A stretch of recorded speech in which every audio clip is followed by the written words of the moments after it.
Now I'm going to discuss the forces on a rocket. Alright, I think I'm going to save this rocket because I see myself drawing these guys a lot and I'm pretty bad at it. So, yeah. Let's see. So here we have a rocket flying at, let's say, a flight angle theta. Okay, this is the vertical, so the weight, let's get another color. The weight, if this is the center of gravity, okay, the weight is going to point down. So this is the vertical line, okay, this is weight. And it's also flying at an angle of attack alpha. This means that the incident air velocity has an angle alpha with the axis of the rocket. Okay.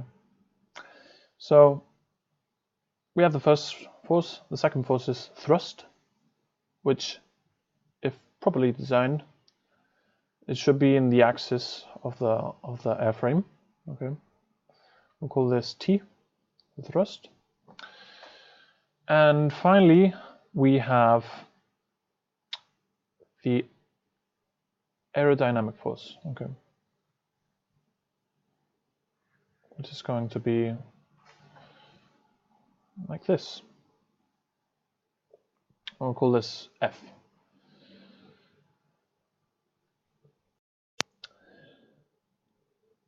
The velocity of the incident air could be the velocity of the vehicle, okay? So that this vehicle is moving at a velocity,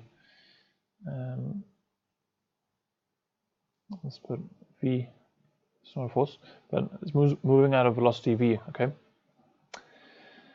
It doesn't have to be the same one as the incident velocity of the air. So if we had no wind at all and the rocket wasn't moving, it would be the same, okay? So it would be the same as if the rocket was still and the air was flowing at the same velocity as the rocket was moving. Hope that made sense. But in general, they're not the same, okay? We're going to see that later on. So we have to predict these three guys to be able to predict the trajectory our rocket has. So weight, yeah, that's the easy one. So weight's cool. Let's put weight, easy. Thrust, we're going to look at this, how to predict thrust, in section 3, which I'm going to talk about motor design. And in this section, which is airframe design, we're going to look into this guy, how to predict the aerodynamic force. Okay. So what we normally do is we split, we project, better word. Well, that's a crooked line. We project this aerodynamic force in the axis of the rocket. Let's delete the thrust, because if not, it's gonna get all filled with lines. Okay, good. So if we project the aerodynamic force on the axis of the rocket, we will have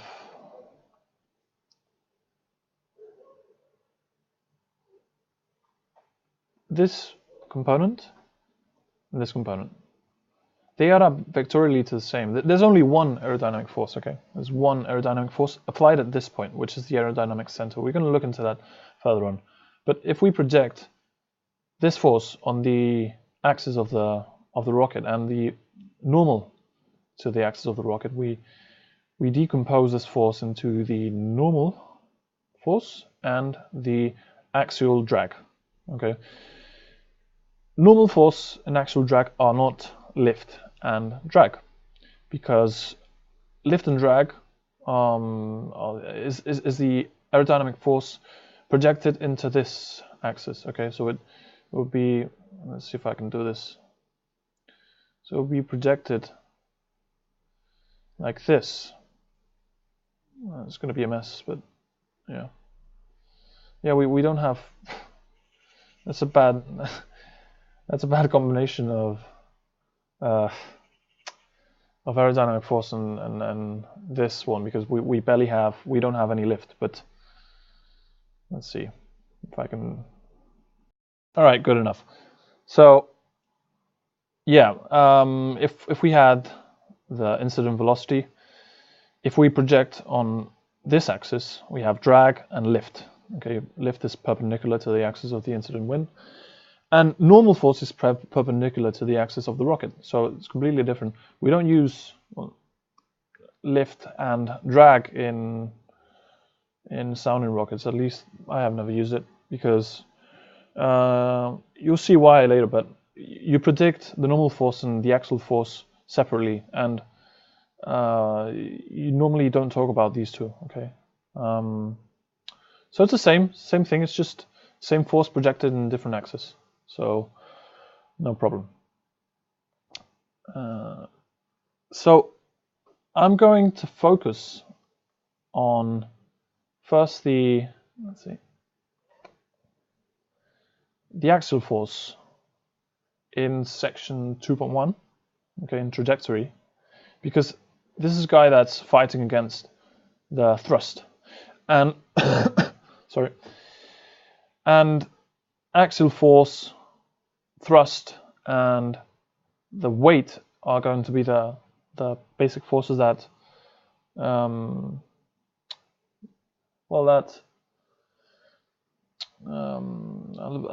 going to be the forces that move the rocket in say, because the normal force the only thing that it does, well, part of that, it only appears when the rocket is at a certain angle of attack, as we will see. The only thing it does, this is a guy that's task is stabilizing the rocket. Okay, it's smaller, much smaller force than the axial drag, and the only thing it does is it stabilizes the rocket. Yes, it does kind of move up, well, in this axis, the rocket, but for the first analysis, we won't care about the normal force. Okay, we're just going to pay attention to the axial drag and the thrust and the weight. So we're going to look into how to predict the drag. I'm just going to call it drag, okay? And in 2.1, and we're going to talk about the normal force in section 2.2, which is stability. So normal force plays an important role in stability, but in trajectory, it still does, kind of. But if we want to do just an overview, just like a rough analysis of the trajectory, we just